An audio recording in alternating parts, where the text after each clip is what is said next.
আল্লাহ রাব্বুল আলামিনের পক্ষ থেকে উম্মতে মুসলিমার জন্য অন্যত্র পবিত্রতম একটি তোহফা আজকের এই জুমার দিন, তারই পবিত্র বিধান জুমার নামাজ আদায়ের লক্ষ্যে অত্র মসজিদে কালামুল্লাহ শরীফ থেকে কিছু কথা বলার শোনার জন্য একত্রিত হওয়ার তৌফিক দান করেছেন।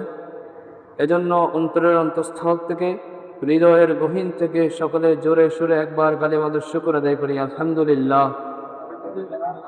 সম্মানিত হাজিরিন, আল্লাহ রাব্বুল আলামিন জুমার দিনকে উপলক্ষ করে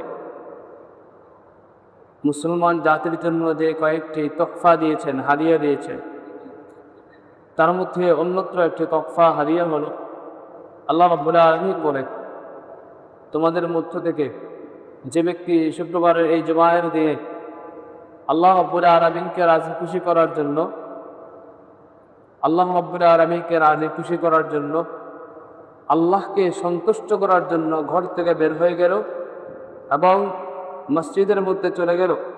মসজিদে যাওয়ার পর সে জুমার নামাজ আদায় করলো। জুমার নামাজ আদায় করার পরে আল্লাহ রাব্বুল আলামিনের কাছে তিনি মন থেকে, দিল থেকে ইস্তেগফার করেছেন। আল্লাহ বলেন, অন্তর থেকে ইস্তেগফারের নিয়তে জুমার মসজিদে আসার কারণে এবং জুমার নামাজ মন থেকে আদায় করার কারণে আমি আল্লাহ রাব্বুল আলামিন এই ব্যক্তির জীবনের সমস্ত গুনাহগুলো মাফ করে দিলাম। সম্মানিত হাজির, এটা হলো সর্বপ্রথম তোহফা মুসলমানদের জন্য।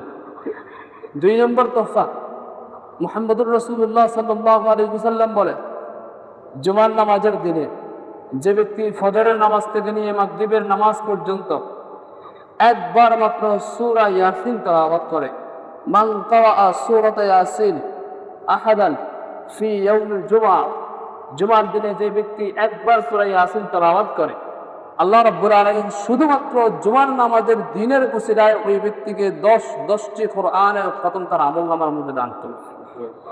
এটা হলো 2 নম্বর তোহফা মুসলমানদের জন্য। আল্লাহ রাব্বুল আলামিন বলেন, জুমার দিনের 3 নম্বর হাদিয়া হলো মুসলমানদের জন্য। সেই হাদিয়া হলো সূরা ইয়াসিনের পরে আল্লাহ রাব্বুল আলামিন 15 নম্বর পারায় একটি সূরা দিয়েছেন। সেই সূরার নাম হলো সূরাতুল কাহফ।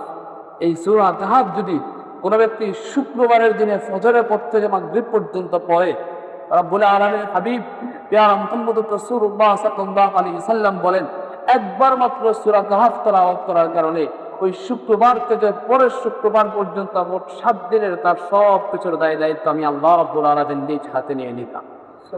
তাহলে আল্লাহর কাছে যে ব্যক্তির দায়িত্ব চলে যায়, আল্লাহর কাছে যে ব্যক্তির সব কিছু চলে যায়,